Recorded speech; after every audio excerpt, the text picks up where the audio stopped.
kelas 04 SAKP 004 mata kuliah perilaku organisasional. Di video ketiga ini saya akan mempresentasikan perilaku manusia yang dapat merusak lingkungan. Di video ini saya akan mempresentasikan perilaku manusia yang dapat merusak lingkungan yang terdiri dari 1. Penebangan liar, 2. Perburuan liar, 3. Penggunaan kendaraan bermotor, 4. Membuang sampah sembarangan. Yang pertama, saya akan menjelaskan mengenai penebangan liar. Penebangan liar adalah penebangan terhadap pohon-pohon di hutan yang dilakukan secara liar dan tanpa izin yang dapat merusak lingkungan. Penebangan liar ini dapat mengakibatkan lahan hutan menjadi gundul dan gersang. Hutan memiliki peran yang penting untuk kehidupan di bumi. Maka ketika hutan berubah menjadi lahan gundul, maka akan merugikan makhluk hidup. Dampaknya akan menimbulkan seperti pemanasan global, akan terjadi kekeringan di wilayah terdekat hutan, dan kebakaran hutan. Kekeringan adalah salah satu bencana yang dapat merugikan manusia. Mengapa? Karena manusia akan kekurangan air untuk melakukan aktivitas dan tumbuhan tidak dapat tumbuh.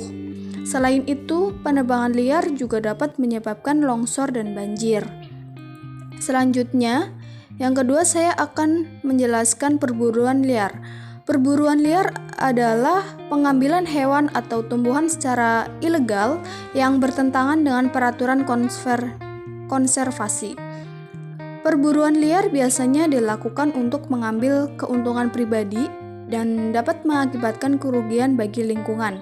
Misalnya seperti contoh, terdapat gambar jika seseorang melakukan perburuan liar terhadap harimau nih, maka lama-kelamaan keberadaan harimau akan semakin langka kan? Jika terus menipis jumlahnya, maka harimau tersebut akan terancam punah. Selanjutnya, atau yang ketiga, penggunaan kendaraan bermotor atau polusi. Penggunaan kendaraan bermotor juga dapat menimbulkan kerusakan lingkungan. Mengapa? Sebab kendaraan bermotor menggunakan bahan bakar berupa bensin yang berasal dari minyak bumi atau sumber daya alam tak terbarukan. Adapun dampaknya bagi lingkungan adalah semakin menipisnya ketersediaan sumber daya alam dan dapat menimbulkan polusi udara. Asap dari kendaraan bermotor ini yang semakin banyak di bumi dapat mengganggu kesehatan pernapasan manusia. Jadi, salah satu cara untuk mengurangi terjadinya dampak polusi udara ini adalah ayo kita mulai berjalan kaki atau bersepeda jika berpergian. Yang keempat, membuang sampah sembarangan. Membuang sampah sembarangan adalah salah satu masalah utama penyebab rusaknya lingkungan. Hingga saat ini masih banyak nih manusia yang melakukan hal tersebut, baik sampah rumah tangga maupun limbah industri ekonomi. Limbah industri ekonomi misalnya seperti limbah yang dihasilkan dari pabrik, toko, warung makan, dan tempat-tempat ekonomi lainnya. Sampah yang menumpuk dan tidak bisa terurai akan merusak tanah dan ekosistem alam lainnya. Akibatnya, dapat terjadi banjir di wilayah yang kurang resapan air dan terlalu banyak menimbun sampah. Air dari banjir ini tidak sehat untuk kulit manusia karena otomatis bercampur dengan bakteri dan kotoran dari sampah tersebut. Lalu bagaimana sih perilaku baik terhadap lingkungan atau alam yang dapat kita lakukan? Di sini terdapat cara menjaga dan memelihara lingkungan alam. Yang pertama, tidak membuang sampah sembarangan. 2. Tidak membakar sampah. 3. Menghemat energi. 4. Menggunakan produk daur ulang. 5. Menanam pohon. Dan keenam, melarang perburuan liar. Tidak membuang sampah di sungai. Membuang sampah di sungai dapat mengakibatkan aliran air yang ada di sungai menjadi terhampat, menjadi tersendat, aliran air tak lancar, dan inilah yang menjadi salah satu pemicu timbulnya banjir, ikan-ikan yang mati, dan tentunya merugikan manusia itu sendiri.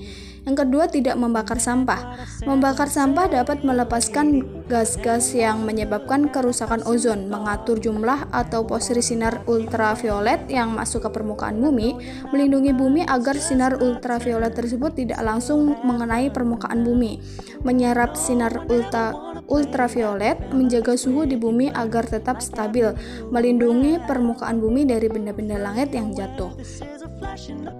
Menghemat energi. Produk-produk yang dihasilkan dari bahan baku produk daur ulang ini bisa menghemat begitu banyak energi yang dikonsumsi pada proses produksi. Hal ini tentu berbeda dengan produk baru yang dibuat pertama kali dari bahan-bahan mentah yang masih baru, di mana jumlah energi yang dikonsumsi tentu jauh lebih tinggi. Selanjutnya, menggunakan produk daur ulang. Daur ulang merupakan salah satu bentuk strategi pengelolaan sampah padat yang terdiri atas kegiatan pemilahan, pengumpulan, pemrosesan, pendistribusian, dan juga pembuatan produk atau material yang bekas pakai, serta komponen utama di dalam manajemen sampah modern dan bagian ketiga pada proses hierarki sampah 4R, yaitu reduce, reuse, recycle, and replace. Selanjutnya, menanam pohon. Kegiatan ini dilakukan dengan memiliki manfaat agar mencegah terjadinya abrasi yang menyebabkan rumah masyarakat menjadi longsor dan hanyut ke sungai. Abrasi adalah proses pengikisan pantai yang dikarenakan tenaga gelombang laut dan arus laut yang memiliki sifat merusak. Biasanya abrasi ini sering disebut juga dengan nama erosi pantai. Sekian presentasi yang dapat saya lakukan. Semoga mengenai video ini kita semua bisa sadar bahwa menjaga lingkungan itu sangat penting, dan semoga video yang saya presentasikan ini bisa bermanfaat oleh kita semua. Terima kasih, kurang lebihnya mohon maaf. Wassalamualaikum warahmatullahi wabarakatuh.